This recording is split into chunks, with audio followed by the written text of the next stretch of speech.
नमस्कार, आप देख रहे हैं एफएम न्यूज। आपके साथ मैं हूं शिवानी मिश्रा। वक्त हो गया है राजधानी दिल्ली की खबरों से आपको रूबरू कराने का। तो चलिए बुलेटिन की शुरुआत करते हैं।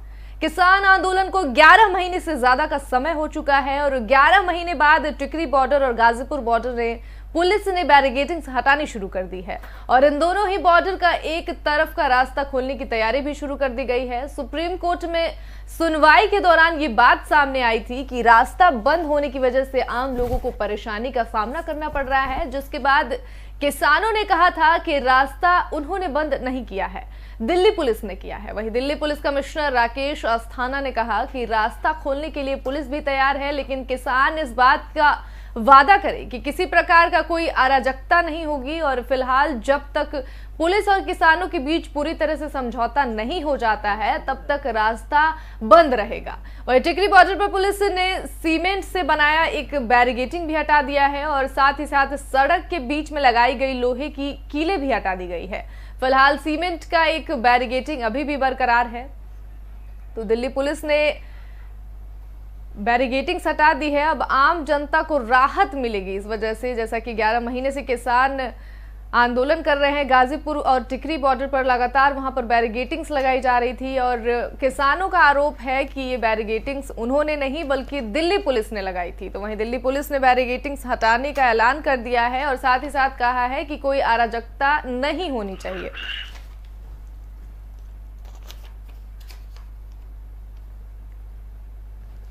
तो आज फिर अब आम जनता को इससे राहत भी मिल सकती है। जिस तरीके से बताया जा रहा है कि गाजीपुर और टिकरी बॉर्डर पर से बैरिकेडिंग्स हटा दी गई हैं और किसानों ने किसानों का कहना है कि बैरिकेडिंग्स पुलिस ने लगाई थी, वहीं पुलिस ने कहा है कि बैरिकेडिंग्स किसानों ने लगाई थी। चलिए इस खबर पर चर्चा के लिए हमारे साथ फोन लाइन पर पूर्व एसीपी दिल्ली पुलिस वेद भूषण जी जुड़ गए हैं। सबसे पहले आपको बहुत बहुत स्वागत है एफएम न्यूज में।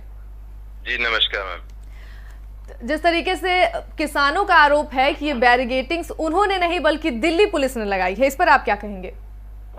देखिए, किसानों का आंदोलन ही नहीं है, ये तो एक एनार्किस्ट और अनरिलायबल लोगों का एक समूह है, एक जत्था है, जो ना कोर्ट के आदेशों को मानते हैं, ना पुलिस की गाइडलाइंस को मानते हैं, ना अपनी जवान पर स्टैंड करते हैं।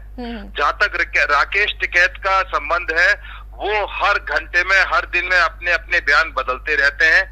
अभी जो उनमें ढंग के आदमी थे उन सबको उन्होंने निकाल के फेंक दिया। अभी आपको याद होगा योगेंद्र यादव जो सही ढंग की बात करते थे, उनमें थोड़ा कानूनी मुद्दा भी था, उसको भी उन्होंने निकाल कर बाहर कर दिया। तभी ये अभी क्रिकेट का मैच हुआ, क्रिकेट के मैच में किसानों का क्या ताल्लुक, वो कह रहे हैं कि ये भी गवर्नमेंट ने जानबूझकर मैच हरवा दिया।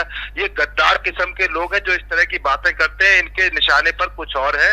मुझे तो लगता है कहीं ना कहीं पाकिस्तान से या किसी ऐसे कंट्री से इनकी फंडिंग हो रही है जहाँ ये देश विरोधी गतिविधियों में लगे हुए हैं।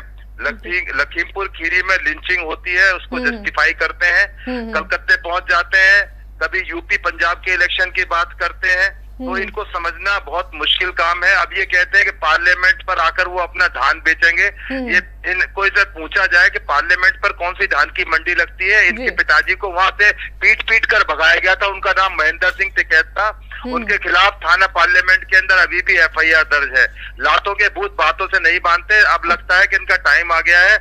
गीदड़ की जब मौत आती है तो शहर की तरफ दौड़ता है। तो मुझे लग रहा है कि अब इनका आखिरी समय आ गया है। बैरिकेड हटा दिए हैं और कोर्ट में मामला विचाराधीन है। इनको लग रहा है कि अब तुम कहीं के नहीं रह जाओगे, तो इसलिए उलूल जुलूल की बातें करने पे लगे हुए। कभी हिंदुस्तान मुसलमान की बात करते हैं, कभी इस तरह की बात तिरंगे का। कोई आपने देखा किस तरह से 26 जनवरी को उन्होंने किया। अब ये बर्दाश्त नहीं होगा। अदालतें इनको समझ गई है, पब्लिक इनको समझ गई है। कितने टाइम तक दिल्ली के लोगों को परेशानियों का रास्ता देखना पड़ा। तमाम जो बॉर्डर थे तीनों, वो सिंगू, टीकरी और गाजीपुर, इन्होंने ब्लॉक कर दिया। अब इनको लग रहा है कि अब इनका किसान आंदोलन समाप्ति की तरफ है। अब ये बोराए हुए हैं, भटके हुए हैं और जो है कभी अल्लाह अकबर के नारे लगा रहे हैं। इनकी मेंटल बैंक्रप्सी सबके सामने आ गई है।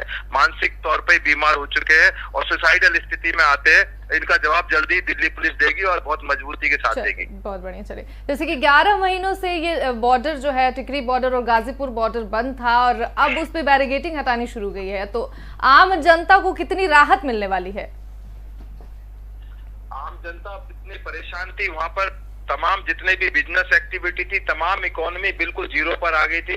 सिंगू बॉर्डर पर कम से कम 10 पेट्रोल पंप है, उनकी कोई सेल नहीं थी। वहाँ दुनिया भरे का मार्केट है। आसपास के जो किसान है उनको बहुत घूमकर आना पड़ता था। जिनको भी चंडीगढ़ जाना है, यूपी जाना है, उनके लिए बहुत दुश्वारी हो गई थी। गाँवों के अंदर से घूमकर जाना पड़ता था। तमाम रास्ते, सड़कें टूट चुकी है।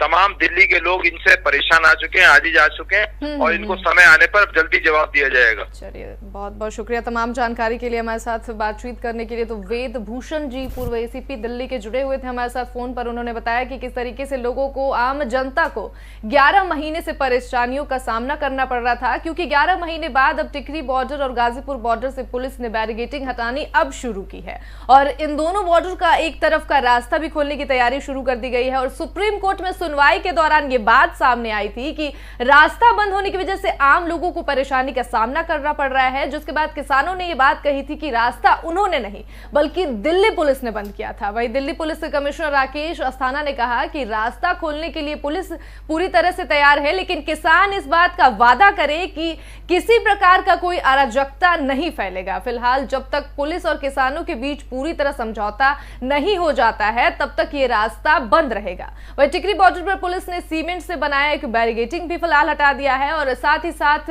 सड़क के बीच में लगाई गई लोहे की कीलें भी हटा दी गई है। फिलहाल सीमेंट का एक बैरिकेडिंग अभी भी वहां पर बरकरार है। चलिए, बुलेटिन में अगली खबर का रुख करेंगे। दिल्ली के अस्पतालों में इन दिनों डेंगू और बुखार से सबसे अधिक मामले देखने को मिल रहे हैं। वहीं डॉक्टरों का कहना है कि इस बार डेंगू रोगियों में D2 स्ट्रेन देखने को मिल रहा है, जो न सिर्फ काफी गंभीर होता है, बल्कि अगर ऐसे मरीजों को समय पर इलाज नहीं मिले या फिर थोड़ी देरी से होती है, तो ये इसके लिए जानलेवा साबित हो सकता है।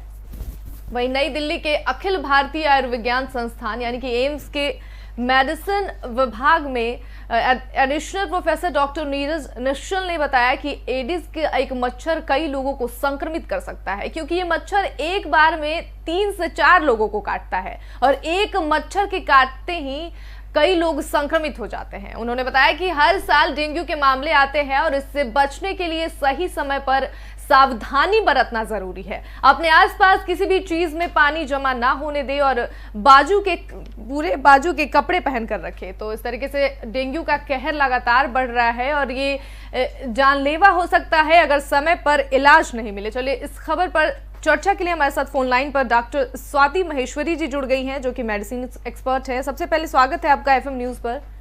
धन्यवाद।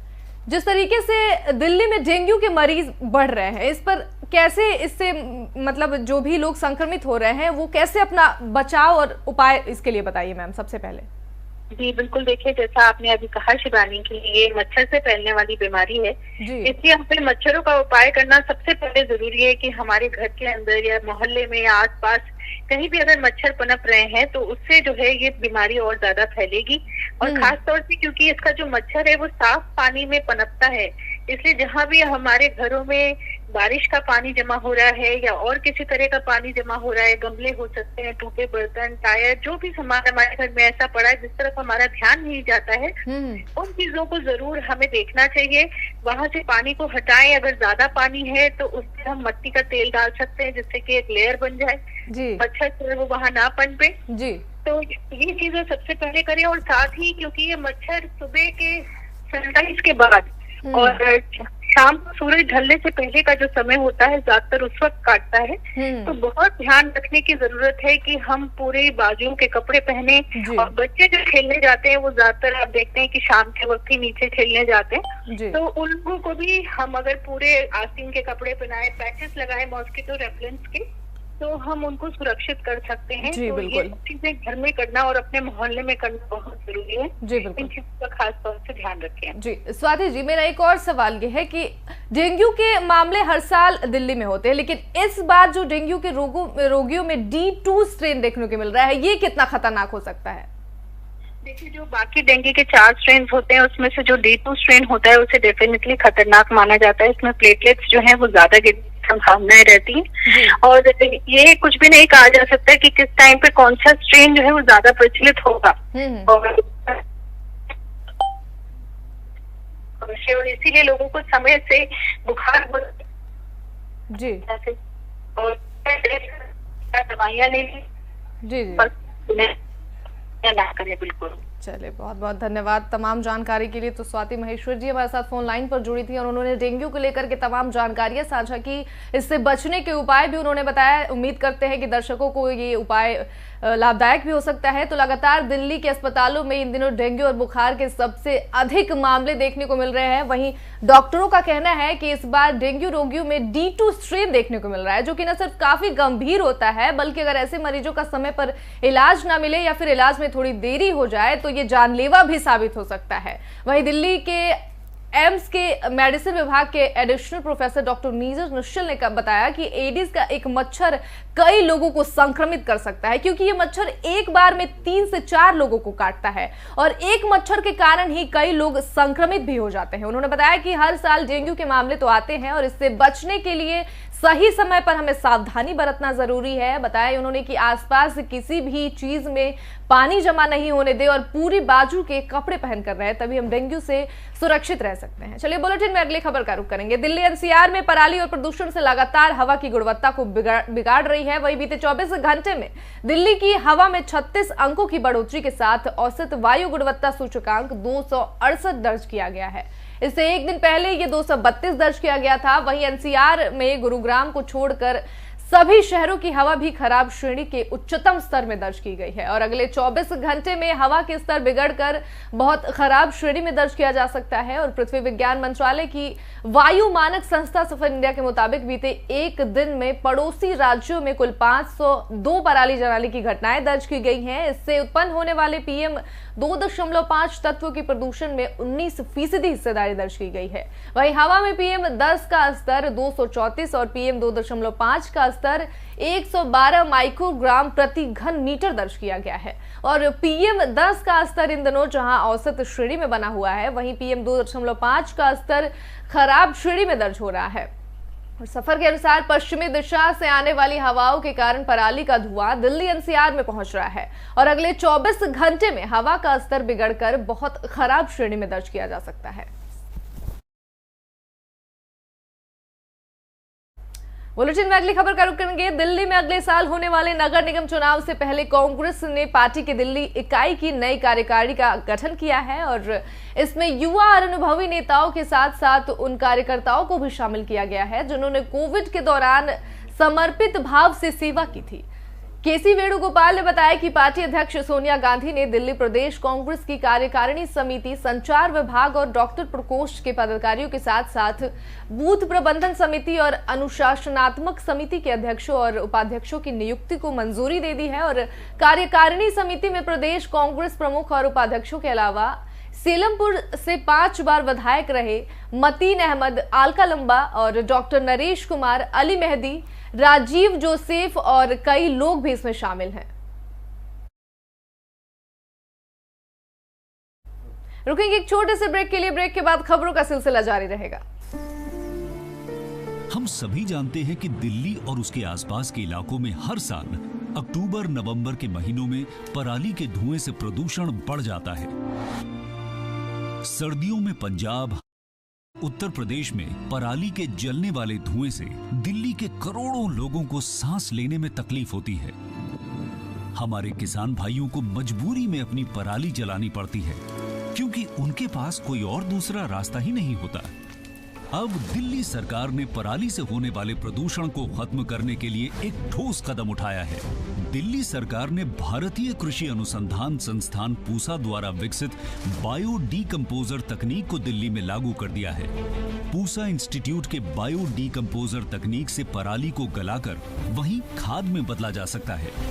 दिल्ली सरकार ने इस तकनीक को लागू कर दिया है और इसका सारा खर्च दिल्ली सरकार उठा रही है। और जब खेत में ही उस पराली का खाद बन जाएगा तो वो जमीन की उर्वरता भी बढ़ाएगा, मतलब किसानों की अगली फसल भी बढ़िया होगी। यही तो हमारे किसानों को चाहिए। और सबसे बड़ी बात, जब पराली नहीं जलेगी तो प्रदूषण भी नहीं होगा। इसमें सबका फायदा है। पहले हमें अपनी पराली जलानी पड़ती थी, लेकिन इस बार हमें ऐसा नहीं करना पड़ा। दिल्ली सरकार ने पराली को खाद में बदलने के लिए हमारे खेतों में ये छिड़काव करवाया।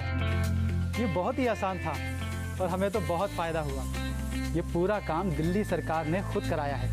हमें तो एक पैसा नहीं देना पड़ा और हमारी पराली यही खेत में ही खाद बन गई है और प्रदूषण भी नहीं हुआ।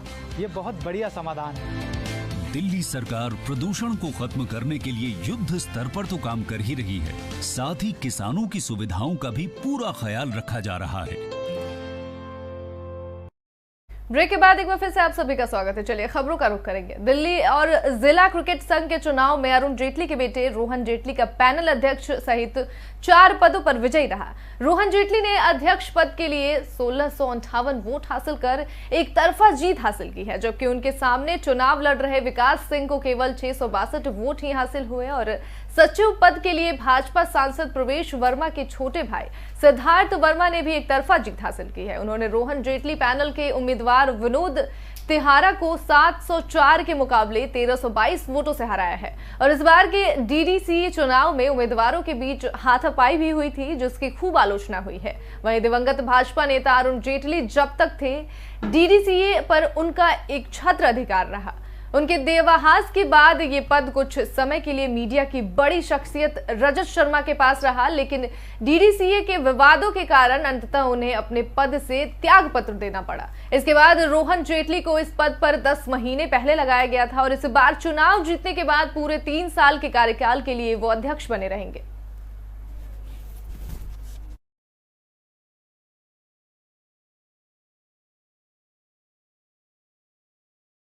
बुलेटिन में अगली खबर का रुख करेंगे। ईंधन की कीमतों में लगातार तीसरे दिन बढ़ोतरी हुई है। राष्ट्रीय राजधानी दिल्ली में पेट्रोल और डीजल की कीमतों में शुक्रवार को 35 पैसे का इजाफा किया गया है।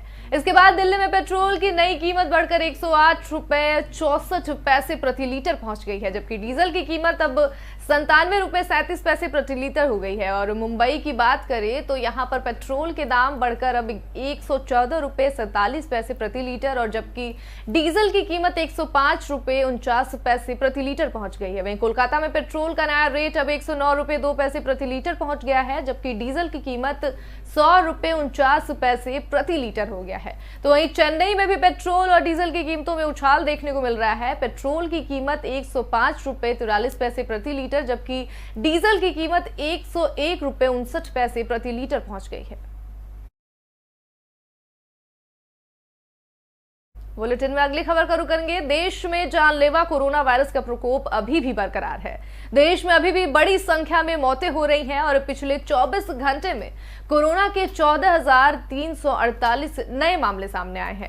वहीं कल 805 लोगों की मौत हो गई, जिसके बाद अब तक मरने वालों की संख्या 4,57,191 हो गया है। वहीं केंद्रीय स्वास्थ्य और परिवार कल्याण मंत्रालय के मुताबिक देश में पिछले 24 घंटों में 13,198 लोग कोरोना से ठीक भी हुए हैं। बात करें दिल्ली की तो राजधानी में पिछले 24 घंटों में कोरोना के 42 नए मामले दर्ज हुए हैं। लगातार छठे दिन कोरोना संक्रमण से यहां किसी की मौत नहीं हुई है और दिल्ली में कोरोना से मौत का कुल आंकड़ा इस समय 25,091 है और कोरोना संक्रमण की दर 0.07% है और दिल्ली में इस समय सक्रिय मरीजों की संख्या 345 पहुंच गई है। इसमें होम आइसोलेशन में 115 मरीज अभी भी शामिल हैं।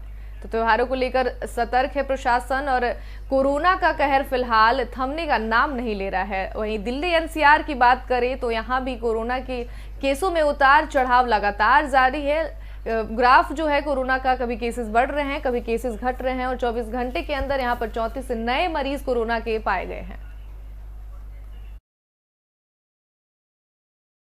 अगली खबर का रुख करेंगे। देश की पहली पॉड टैक्सी नोएडा एयरपोर्ट से फिल्म सिटी के बीच चलेगी और Indian port rail and ropeway corporation limited ने नोएडा एयरपोर्ट से फिल्म सिटी तक ड्राइवरलेस पॉड टैक्सी के लिए फाइनल डीपीआर पेश कर दिया है। नोएडा इंटरनेशनल एयरपोर्ट से फिल्म सिटी की दूरी करीब 5.5 किलोमीटर है और इसकी उपयोगिता बढ़ाने के लिए इसको यीडा के सेक्टरों में भी इसका ट्रैक ले जाने का सुझाव डीपीआर ने दिया है।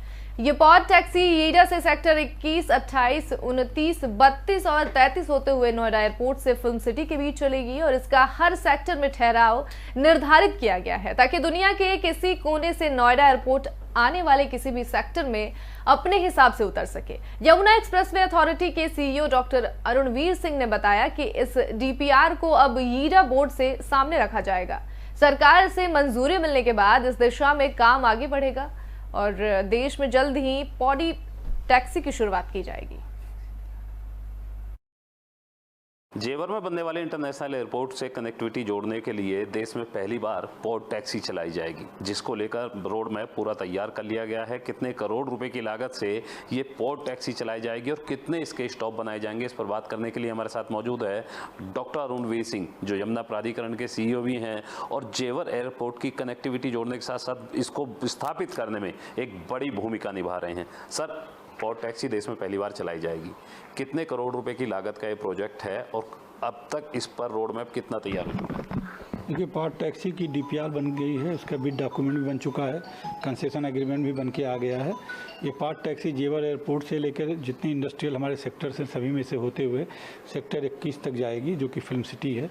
तो बेसिकली जेवर एयरपोर्ट से फिल्म सिटी तक की पोर्ट टैक्सी है, लेकिन ये सेक्टर 28 में, 29 में, 32 में, 33 में होते हुए सेक्टर 21 तक जाएगी और कम से कम 6 से 7 स्टेशन इसमें होंगे। कुल लगभग 8 से करोड़ की ये परियोजना है। सर, आपने फिल्म सिटी की भी बात की है। फिल्म सिटी भी उससे जो है कनेक्टिविटी बनी हुई है, जेवर एयरपोर्ट के पास भी है। फिल्म सिटी बसाने के लिए कितने एकड़ ज़मीन ली जा रही है, कितने करोड़ रुपए की लागत से फिल्म सिटी बसाई जा रही है? फिल्म सिटी में जो है 1000 एकड़ ज़मीन है, जिसमें करीब 3 से 20 एकड़ जो है कमर्शियल है और बाकी 6 से 80 एकड़ जो है वो इंडस्ट्रियल है। और ये 10,000 करोड़ पहले फेज में जो डेवलपमेंट है 10,000 करोड़ रुपए का प्रोजेक्ट है। ठीक है सर, बहुत बहुत शुक्रिया आपका। तो ये थे हमारे साथ डॉक्टर अरुणवीर सिंह, जिनका साफ तौर पर कहना है कि देश में पहली बार चलने वाली पोर्ट टैक्सी की रूपरेखा तैयार कर ली गई है और बहुत जल्दी इसका DPR तैयार करने के बाद ज़मीनी स्तर पर इसको जो है लागू कर दिया जाएगा, ताकि देश में पहली बार चलने वाली पोर्ट टैक्सी का लुत्फ नोएडा और ग्रेटर नोएडा में रहने वाले लोगों के साथ साथ जेवर एयरपोर्ट आने वाले लोग भी उठा सकें। कैमरामैन अंगद के साथ ताहिर सैफी, FM न्यूज, नोएडा। जेवर में बनने वाले इंटरनेशनल एयरपोर्ट से कनेक्टिविटी जोड़ने के लिए देश में पहली बार पोर्ट टैक्सी चलाई जाएगी, जिसको लेकर रोड मैप पूरा तैयार कर लिया गया है। इस बुलेटिन में फिलहाल के लिए इतना ही। तमाम अपडेट्स के लिए देखते रहिए FM न्यूज। नमस्कार।